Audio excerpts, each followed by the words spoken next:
چوتھے مرحلے کو کہتے ہیں حلقوم۔ یہ موت کا آخری مرحلہ ہے جو کہ انتہائی تکلیف دہ اور انتہائی مشکل ہوتا ہے، اور ایسا اس لیے کیونکہ دنیا کے اندر رہتے ہوئے اس کی آنکھوں پر روحانی دنیا سے جو پردہ موجود تھا وہ ہٹ جاتا ہے اور وہ اپنے ارد گرد موجود فرشتوں کو دیکھتا ہے۔ یہ وہ مرحلہ ہوتا ہے جب انسان پہلی مرتبہ آخرت کو یا پھر روحانی دنیا کو دیکھنا شروع کرتا ہے، جس کے بارے میں اب تک اس نے صرف دنیا میں سنا ہی تھا۔ قرآن پاک کی سورہ کاف کی آیت 22 کے اندر اس کو اللہ تعالیٰ اس طرح سے بیان فرماتے ہیں کہ ہم نے تمہاری آنکھوں سے پردہ ہٹا دیا اور آج تمہاری نظر بہت تیز ہے۔ اور پھر اس کے بارے میں اللہ فرماتا ہے کہ پھر کیوں نہیں جب تمہاری روح حلق تک پہنچ جائے گی اور تم اس وقت دیکھ رہے ہوتے اور ہم تم سے اس سے بھی زیادہ قریب ہوتے ہیں لیکن تم دیکھ نہیں سکتے۔ سورہ الواقعہ آیت 83 سے 85۔ یہ وہ وقت ہوتا ہے جب انسان اللہ کی رحمت یا پھر اللہ کا غضب دیکھتا ہے اور اپنی زندگی کے اعمال کو اپنی نظروں کے سامنے گزرتا ہوا دیکھتا ہے۔ اور آپ کو یہ جان کر حیرت ہوگی کہ اس ٹائم کے اندر بھی شیطان اس کو گمراہ کرنے کی کوشش کرتا ہے کہ شاید یہ اپنی موت سے پہلے آخری بار کلمات کفر پر مر جائے۔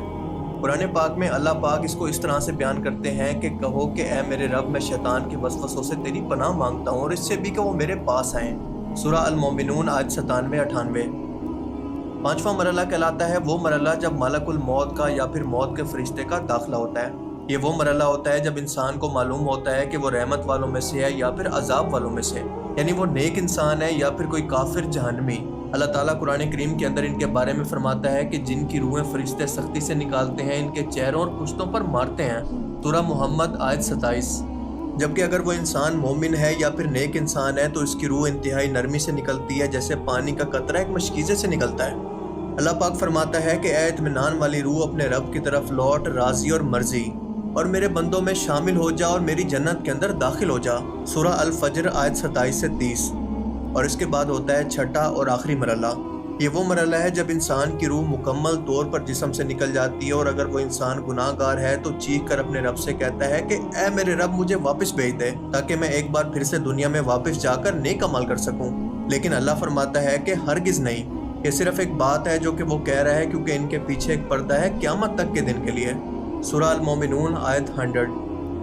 اللہ فرماتا ہے کہ موت کی سختی حق کے ساتھ آئے گی اور یہی وہ ہے جس سے تم بھاگتے تھے۔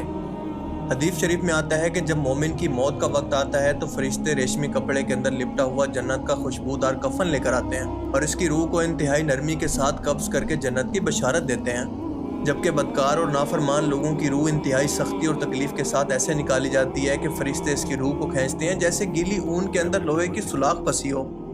موت کی شدت کے یہ آخری دو مراحل اتنے تکلیف دہ ہوتے ہیں کہ نبی بھی اس کی شدت سے دوچار ہوتے ہیں، کیونکہ یہ وہ لمحہ ہوتا ہے جب روح جسم کو چھوڑنے کے قریب ہوتی ہے۔ آج بھی بہت لوگ اس بات پر اعتراض کرتے ہیں کہ دنیا کے اندر جتنے بھی گناہ ہو رہے ہیں، جتنی بھی زیادتیاں ہو رہی ہیں، یہ سب کچھ اللہ کی مرضی سے ہو رہا ہے۔ نہیں، ایسا بالکل نہیں ہے، کیونکہ یہ سب کچھ اللہ کی مرضی سے نہیں بلکہ اللہ کی اجازت سے ہو رہا ہے۔ یہ اجازت انسان کو اللہ تعالیٰ نے قیامت تک کے لیے دی ہے کہ دنیا میں جو بھی اعمال کرنے ہیں، لیکن موت کے بعد ان سب کا احتساب تم سے لیا جائے گا۔ آج آپ، میں اور سب مل کر اس بات کا احتساب کریں کہ اگر ہم میں سے کسی ایک کو خدا نخواستہ ابھی موت آ جاتی ہے تو کیا ہمارے اعمال اس قابل ہیں کہ ہم اللہ کے سامنے پیش ہو سکیں؟ اور کیا ہم بھی ان خوش نصیب لوگوں کے اندر شامل ہو سکتے ہیں جن کو موت سے پہلے ہی ان کا جنت کے اندر باغ دکھا دیا جائے گا؟ اور اگر اس کا جواب نہیں میں ہے تو خدا کا شکر کریں، کیونکہ ابھی تک آپ زندہ ہیں۔ اللہ تعالیٰ ہمیں سمجھنے کی اور نیک عمل کرنے کی توفیق عطا فرمائے۔ آمین۔